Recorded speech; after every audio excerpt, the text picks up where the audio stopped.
ಗೋವಾದ ಹೆಸರು ಕೇಳಿದ ತಕ್ಷಣ ನಿಮ್ಮ ಮನದಲ್ಲಿ ಈ ಎಲ್ಲ ಯೋಚನೆಗಳು ಬಂದೇ ಬರುತ್ತವೆ. ಅವು ಪಾರ್ಟಿ, ಬೀಚ್ಗಳು, ಅಲ್ಲಿನ ಮಜದಿಂದ ಕೂಡಿದ ಜಗತ್ತು, ಮಧ್ಯಲೋಕ ಇವುಗಳನ್ನು ಬಿಟ್ಟು ಕೂಡ ಗೋವಾದಲ್ಲಿ ಇನ್ನೂ ಹಲವಾರು ವಿಷಯಗಳು ಮತ್ತು ಇಂಟ್ರೆಸ್ಟಿಂಗ್ ಫ್ಯಾಕ್ಟ್ಗಳು ಕೂಡ ಇದೆ. ಈ ಒಂದು ವಿಡಿಯೋದಲ್ಲಿ ನಾವು ಗೋವಾದ ಬಗ್ಗೆ ಇರುವ ಕೆಲವೊಂದಿಷ್ಟು ಇಂಟ್ರೆಸ್ಟಿಂಗ್ ಫ್ಯಾಕ್ಟ್ಸ್ಗಳ ಬಗ್ಗೆ ತಿಳಿದುಕೊಂಡು ಬರೋಣ. ಬನ್ನಿ ವಿಡಿಯೋನ ಶುರು ಮಾಡೋಣ. ಅದಕ್ಕೂ ಮುಂಚೆ ನೀವು ಇನ್ನೂ ನಮ್ಮ ಚಾನಲ್ಗೆ ಸಬ್ಸ್ಕ್ರೈಬ್ ಆಗಿಲ್ಲ ಅಂದರೆ ಈ ಕೂಡಲೇ ಸಬ್ಸ್ಕ್ರೈಬ್ ಮಾಡ್ಕೊಳ್ಳಿ. ಬನ್ನಿ ವಿಡಿಯೋನ ಶುರು ಮಾಡೋಣ. ಈ ಫ್ಯಾಕ್ಟ್ಸ್ಗಳಲ್ಲಿ ಮೊದಲನೇದು, ಭಾರತದ ಅತಿ ಚಿಕ್ಕ ರಾಜ್ಯ ಗೋವಾ ಎಂಬುದು. ಆದರೂ ಕೂಡ ಇದರ ಕರಾವಳಿ ಉದ್ದ 99 ಮೈಲ್ಗಳಷ್ಟು ಹರಡಿಕೊಂಡಿದೆ.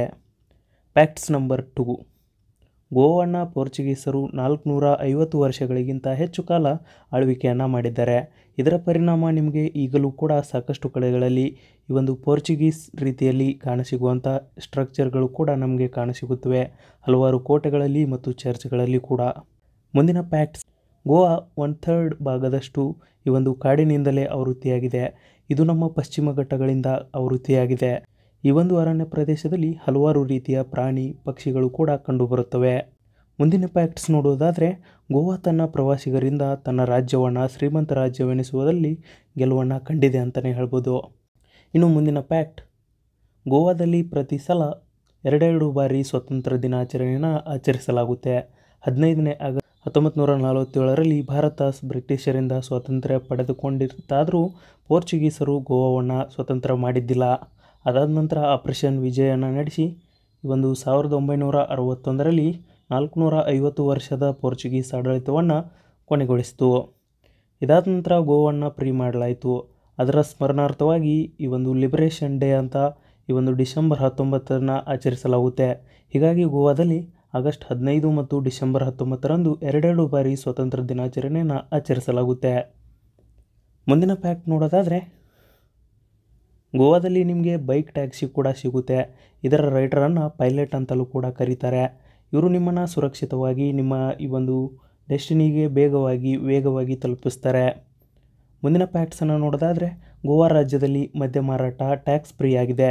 ಹೀಗಾಗಿ ಬೇರೆ ರಾಜ್ಯಗಳಿಂದ ಹಾಗೂ ಬೇರೆ ಒಂದು ರಾಷ್ಟ್ರಗಳಿಂದ ಕೂಡ ಈ ಒಂದು ರಾಜ್ಯಗಳಿಗೆ ಭೇಟಿ ಕೊಡ್ತಾರೆ. ಮುಂದಿನ ಫ್ಯಾಕ್ಟನ್ನು ನೋಡೋದಾದರೆ, ಗೋವಾದಲ್ಲಿ ದೇಶದ ಅತಿ ಹಳೆಯ ಕಲ್ಲುಗಳು ಕೂಡ ಸಿಕ್ಕಿವೆ ಅಂತ ಹೇಳಲಾಗುತ್ತದೆ ಮತ್ತು ಇಲ್ಲಿ ಹಲವಾರು ಜಾತಿಯ ಪಕ್ಷಿಗಳು ಕೂಡ ಅಸ್ತಿತ್ವದಲ್ಲಿದೆ. ಗೋವಾದಲ್ಲಿ ಕನ್ಸರ್ವೇಟಿವ್ ಫಾರೆಸ್ಟ್ಗಳನ್ನು ಕೂಡ ಗುರುತು ಮಾಡಲಾಗಿದೆ.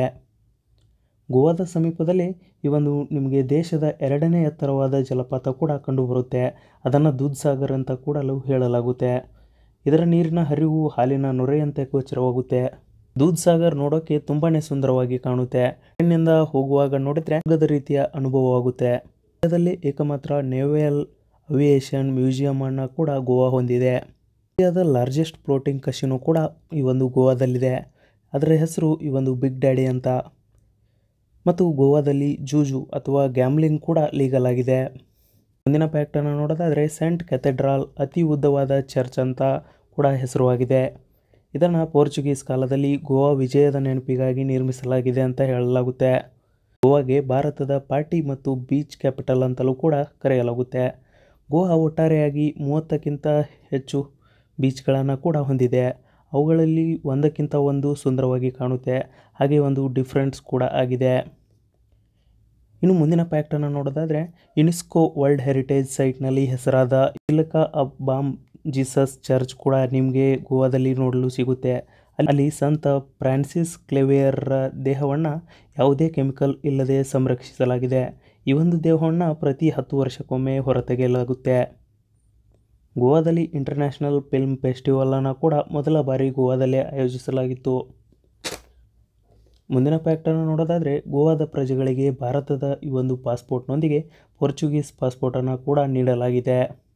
2 ದೇಶದ ನಾಗರಿಕತ್ವವನ್ನು ಹೊಂದಿದ ಈ ಒಂದು ಜಾಸ್ತಿ ಜನಗಳು ಗೋವಾದಲ್ಲಿ ಕಾಣಸಿಗುತ್ತಾರೆ. ಮುಂದಿನ ಫ್ಯಾಕ್ಟ್ ಹಾಗೂ ಕೊನೆಯ ಫ್ಯಾಕ್ಟ್, ಗೋವಾದಲ್ಲಿ ಬೀಚ್ ಸೈಡ್ನಲ್ಲಿ ನಮ್ಮ ಭಾರತೀಯರ ಮಾರುಕಟ್ಟೆ ಹಾಗೂ ಜೊತೆಯಲ್ಲಿ ರಷ್ಯನ್ನರ ಮಾರುಕಟ್ಟೆಯನ್ನು ಕೂಡ ಕಾಣ್ಬೋದು. ಇಲ್ಲಿ ಹೊಸ ಸ್ಟೈಲ್ನ ವಿಧವಾದ ಐಟಮ್ಗಳು ಹಾಗೂ ಎಲ್ಲ ರೀತಿಯ ಈ ಒಂದು ಪ್ರಾಡಕ್ಟ್ಗಳು ಇಲ್ಲಿ ಸಿಗುತ್ತೆ. ಇದಿಷ್ಟು ಈ ಒಂದು ಗೋವಾದ ಬಗ್ಗೆ ಇರುವಂತಹ ಕೆಲವೊಂದಿಷ್ಟು ಫ್ಯಾಕ್ಟ್ಸ್ಗಳು. ಈ ಒಂದು ಫ್ಯಾಕ್ಟ್ಸ್ಗಳು ಇಷ್ಟ ಆಗಿದ್ದರೆ ಮಾತ್ರ ವಿಡಿಯೋಕ್ಕೊಂದು ಲೈಕ್ ಕೊಡಿ, ಇಲ್ಲಾಂದರೆ ಈ ಒಂದು ಡಿಸ್ಲೈಕ್ ಮಾಡಿ ಅಂತ ಹೇಳ್ತಾ ವಿಡಿಯೋನ ಮುಗಿಸ್ತಾ ಇದ್ದೀವಿ. ವಿಡಿಯೋನ ಸಂಪೂರ್ಣವಾಗಿ ನೋಡಿದ್ದಕ್ಕಾಗಿ ಧನ್ಯವಾದಗಳು. ಶುಭ ದಿನ.